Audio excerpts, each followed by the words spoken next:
Alright, bright and early, first thing in the morning. Again, about 56 degrees. If I can find the stinking key, I'll show you when I get in there. That does light up on the mirror. Okay.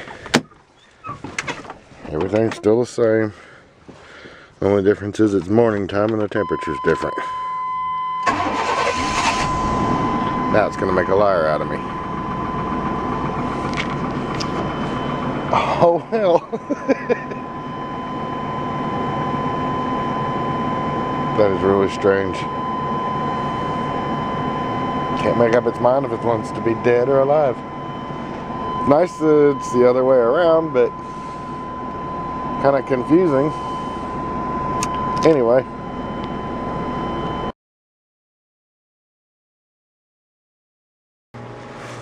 Alright.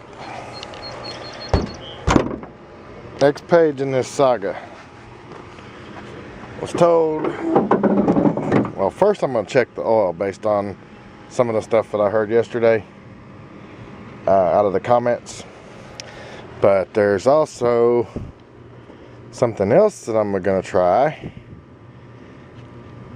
and see if we can resolve this issue and figure out exactly what's causing it to not start when it does that. Today it started up both times, so we're all right as far as that goes, but we'll see. All right, just checked the oil and it is tar. It actually is way past needing changed. There's actually a little bit more in it than there needs to be. Don't know if that has anything to do with things or not, but here goes. Now, according to what one of my people sent me yesterday, this is your fuel pump relay. Now, there's also over underneath the distributor, which is kind of buried,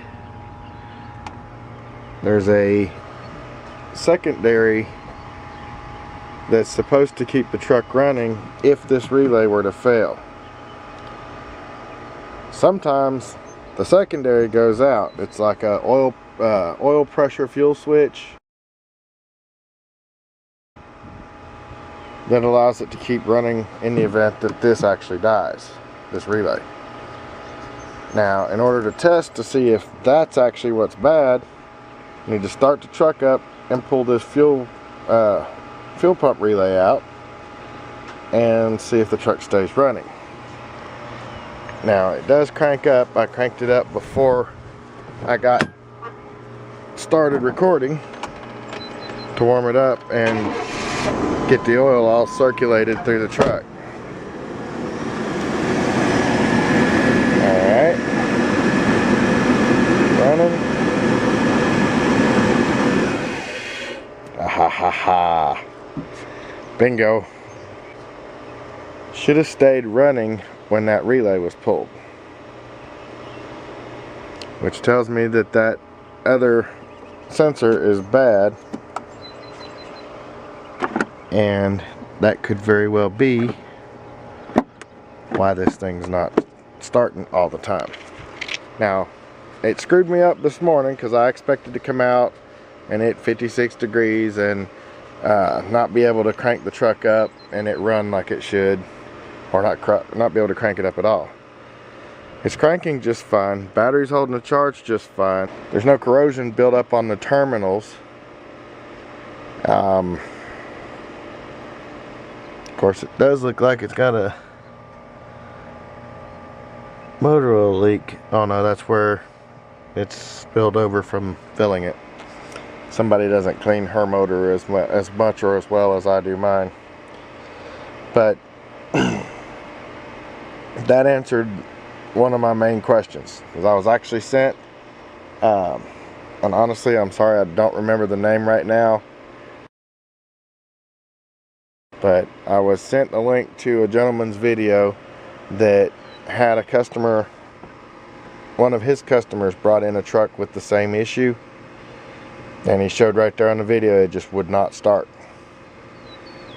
And he troubleshot that relay first. Relay was fine, just like with hers. And then he went over and found the oil pressure,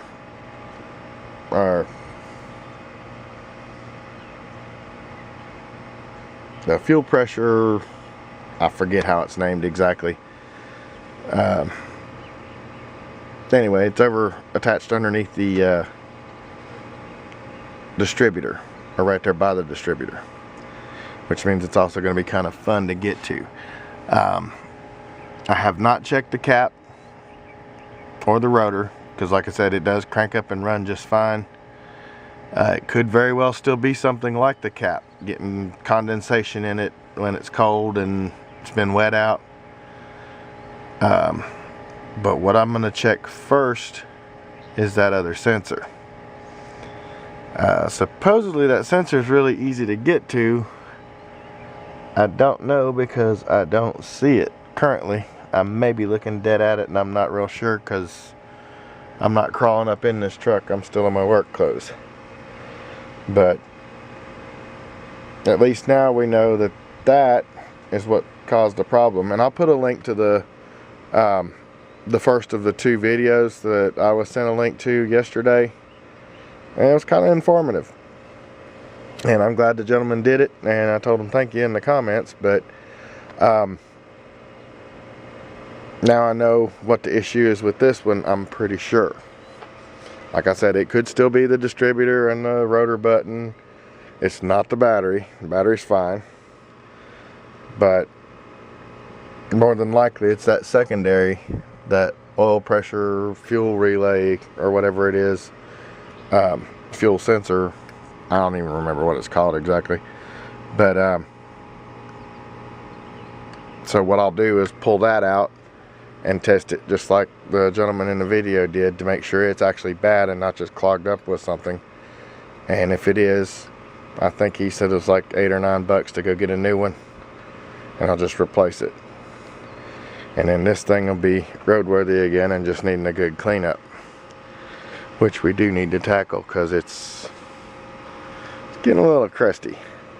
But anyway, just kind of wanted to give you guys an update, and I'll update you more as the saga continues, but I'm pretty sure that that's going to wind up being the problem. Thank you guys for watching. I appreciate all you guys' input, all your ideas, and I do intend to fully check everything out, because as many miles as this truck has on it, even if those things that you guys mentioned aren't wrong, it's probably not very long until those issues do pop up. So we'll get it taken care of, and thank you guys for watching, and you guys have a great afternoon.